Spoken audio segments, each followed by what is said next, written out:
Hi everyone, I'm Curt Frye, and in this movie, I would like to show you how to use custom lists in Microsoft Excel. There are a couple of custom lists built in, actually there are 4 of them, and in this movie I will show you how to work with them and also how to create your own. So I'll start in my sample file by showing you how to use the built-in custom list that works with months. I will start in cell A4, and as you can see from the label in A3, I want to work with months. So I'll type January and enter, and then I'll click cell A4 and then move the mouse pointer over the fill handle at the bottom right corner, and that's the green square. And when my mouse pointer changes from a white cross to a black cross, I can start dragging, and you see that it'll go up to September, October, November, and December. So that's one of the built-in lists. And you also have months with the 3-letter abbreviations, so Jan for January, and then weekdays, the full weekdays, and then the 3-letter abbreviations as well. If you want to create a custom list of your own, then you can do so fairly quickly. So I'll just click away, and then go to File, and then I'll open up the Options dialog box by clicking Options.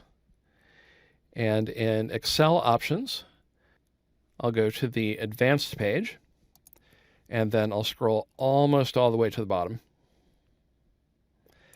And under General, there is the Edit Custom List button.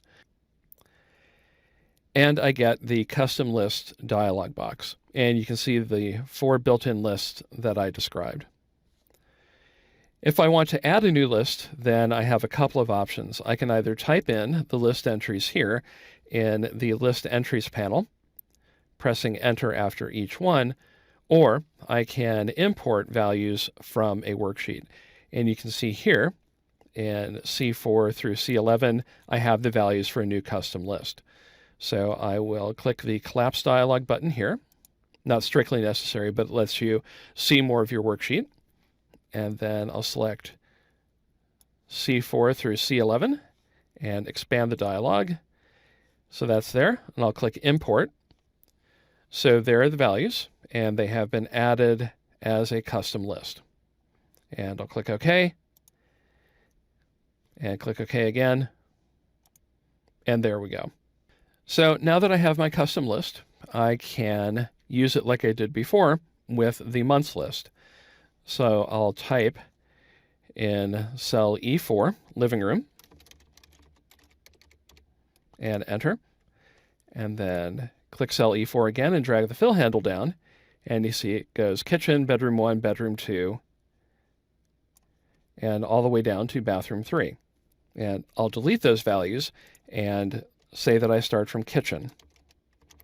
So I have kitchen, and then click E4 again, drag the fill handle down, and it starts at bedroom 1, bedroom 2, and then at the bottom it wraps around to living room.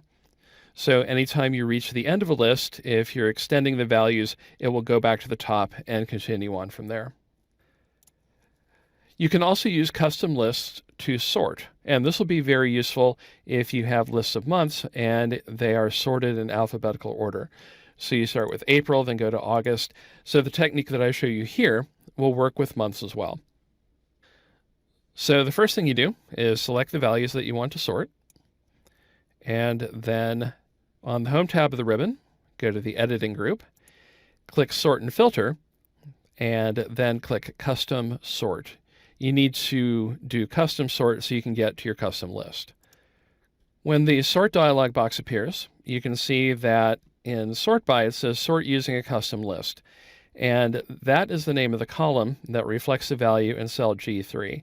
So to make it a little less confusing, and I'm leaving this in even though it was an honest mistake on my part, I'll show you that you should go back in to make your column labels different from what you're actually doing. So I'll click Cancel, and then in G3 I'll type Room List and Enter. And then I won't select the values below. I'll just go back up to Sort and Filter and click Custom Sort. And I have my room list. Okay, so I'm going to be sorting based on that. I'll be sorting on cell values and then the order, currently A to Z, but I want to select Custom List. And at the bottom of my Custom List dialog, I have the list that I added earlier, so I'll click OK. Click OK again, and you can see that it has been sorted based on the values that we had before. And also note that even though we have entries for bedroom 3 and bathroom 3, they don't appear over here, but there are no blanks. Instead, Excel just looked at the custom list, said these are the values that I have, and these are the orders in which they should appear. I hope you enjoyed this video and can use the tips that I presented. If you did, click like and subscribe to my channel.